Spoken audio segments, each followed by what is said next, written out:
Hello everybody, we're back. My name's Daniel and this is Fizzy Good Smell Nice, the fragrance channel.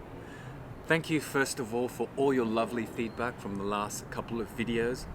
I know you guys enjoyed me filming outside, so even though it's February in France and it's a little chilly, we've got some mimosa, some Genet and some chrysanthemums to keep us company today. One of the other cool things to come out of the previous videos was an essential oil supplier from Western Australia by the name of Sandalwood Oils sent us a little bit of sandalwood oil to have a smell of. And I thought, why not take the opportunity to do something a little different and take an in-depth look and view into an ingredient, in this case sandalwood. So without further ado, I've left some timestamps in the description below if you'd like to skip forward or back to specific sections. And you'll notice that we've also included something a little bit more different. We're going to create something as well. In this case, a sandalwood body oil. So stay tuned and I hope you enjoy. Now there are many different varieties of sandalwood, but the two that interest us most for the purposes of perfumery are Sandalwood Album and Sandalwood Spiccatum. It is Sandalwood Album, that's the one that's most commonly associated with the smell of sandalwood. It's the one that's grown in India from the Mysore region, although it is native to other countries as well, such as Australia. And it was historically used as a holy kind of wood and incense that would allow the people who smell it to connect with their divine or spiritual nature. The goddess Parvati was said to make a baby out of turmeric paste and sandalwood paste, and it came to life and became the god Ganesha, the god of intellect. So in other Asian cultures it's used as an incense to make joss sticks, which people use to reconnect to their ancestors. So again, there's a common thread of this being a material that's used to connect to your spiritual nature. It's been used in a lot of different rites and it's part of our shared human heritage. It's actually said to be one of the sacred smells or spiritual smells of the lotus flower. Now we know in the physical world that lotus flowers don't have a smell. However, in the spiritual world, at least it's said to smell of sandalwood. So there's some interesting grab bag of facts there for you. If you are interested in more of that stuff, I didn't want to go too deep down the rabbit hole, although maybe I should.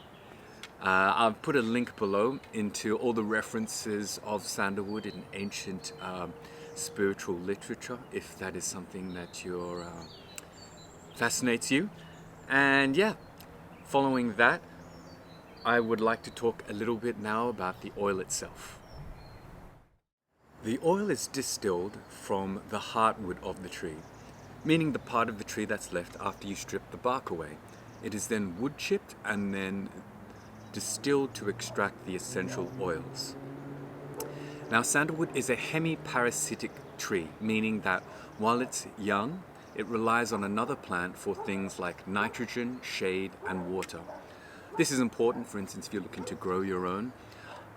It needs a little help, and the tree that you choose to grow it with can impact the health of the plant. For instance, plants of the eucalyptus and acacia variety, trees, grow well in unison with sandalwood, and they can also be used as secondary crop. Australia is the biggest producer of sandalwood essential oil in the world at the moment.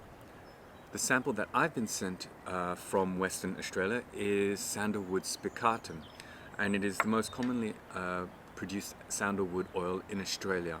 Now before I talk about the smell itself, I'd like to mention about the company, Dutchan Sandalwood Oils.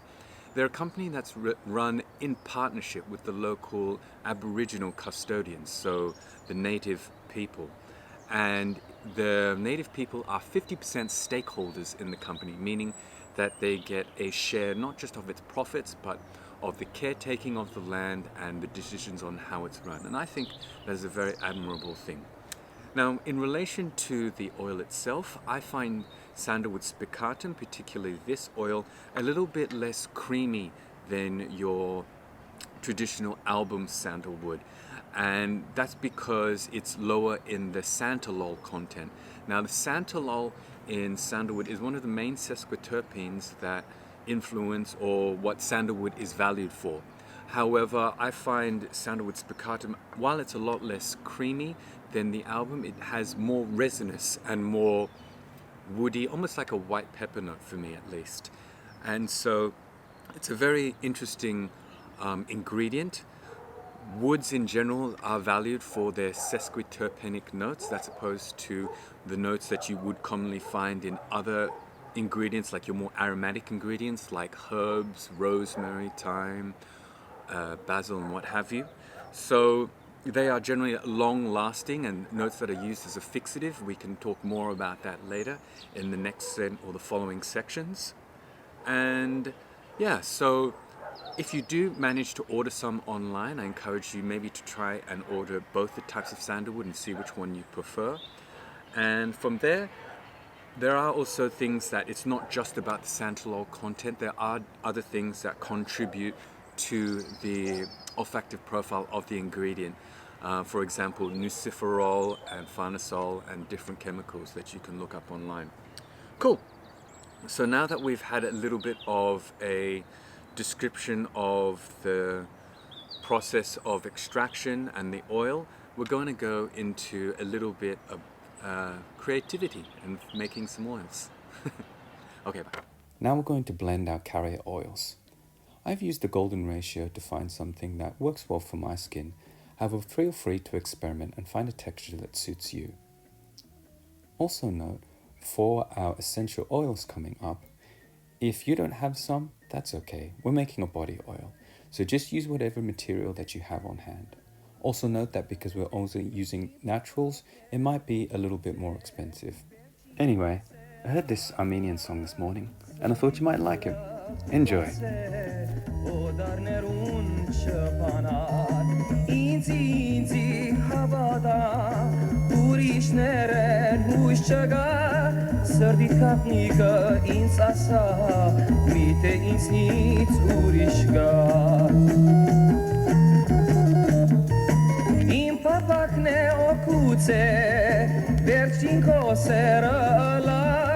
Sărditură tu coțe, o dar nerun șăpanat.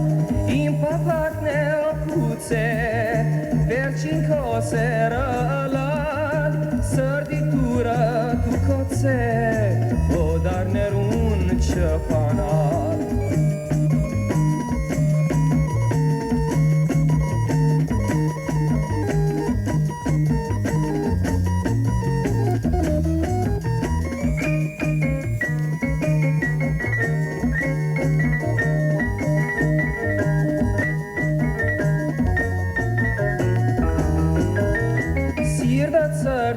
Miațați, merg papachin, menk hasați, ierken failenk miasin, aisha meră tangakin. Uhi shelo finorer, in bashteli siruniar, in samar çöga kisher, tu im huisne saverjar. In papakner okuce, Okay, and now the part that you've all been waiting for, the reviews. Unless, of course, you are a history buff, in which case, let me apologize for that ham sandwich of a summary. I really went down some rabbit holes there. But anyway, first off we're starting with the classique of the genre, Samsara by Guerlain. Now this is a perfume that sought to emphasize the creamy notes of sandalwood and did it by pairing it with some notes of big white florals, some bergamot, some orris, and so it's very powdery. It's a very powdery, flory ental, and so definitely you probably have smelt this in the past or in the metro or in the subway. And then another one by Guerlain is a Santal Royale. Now this one is a little bit more masculine, but still emphasizing those creamy parts of the sandalwood. However, it's got some more leather notes, some oud, I smelled some benzoin there, and some IBQ. And it was mixed with, instead of the white florals, like in Samsara, it's been switched out for a more rose-oriented approach. So these are two perfumes that are using the creamy parts of the sandalwood to emphasize its floral bouquet. Then I'd like to contrast that on the other end of the spectrum. You've got a perfume called Santal Pacifique by Perrine. This one was released in 2016, and it was a perfume that emphasizes the dry notes of the sandalwood. I believe they use Sandalwood spicatum, as we talked about earlier in this video, but I could be wrong. It could be Sandalwood Austrocalidonium, another variety that's closer to album. Now this one is, well, it's got some other things going on. I smelled a little bit of vanilla, maybe some sandalwood chemicals, or even a little bit of muguet or something. I felt that this was very transparent and really emphasized the raw material sandalwood itself. So it's a lovely perfume, very clear and transparent. I do recommend you go and have a smell of this one. Another one I'd like to recommend is Santal Volcanique by Maison Crivelli.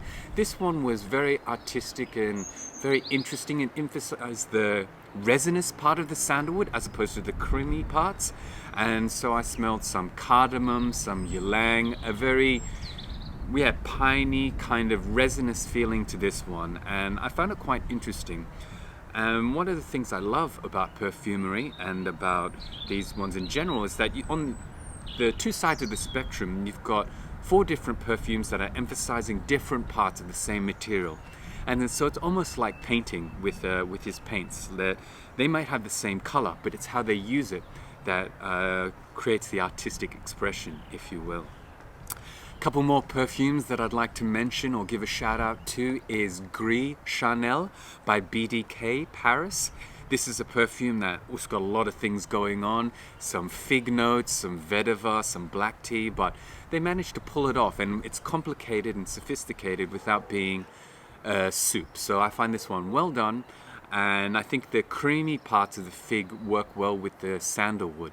Another one that I'd like to mention that's a bit more maybe easier for you to find out there in the wild is Santal by Diptyque. This one has got some cedarwood notes as well, so it's a very woody fragrance, and I found some vetiver, some cypress notes in there. It reminded a little bit me of Terre d'Hermès, the dry down there. But again, this is very wearable, very approachable, and something that if you're looking just to get into sandalwood, maybe a great fragrance to start off with as well. So anyway, those are the perfumes that are bringing up in this review. I hope you've enjoyed it. I hope you've enjoyed the whole video. If you've got any ideas or crazy suggestions, I'm all for it. Let's try some new things and let's build this. Thanks for watching. Take care now.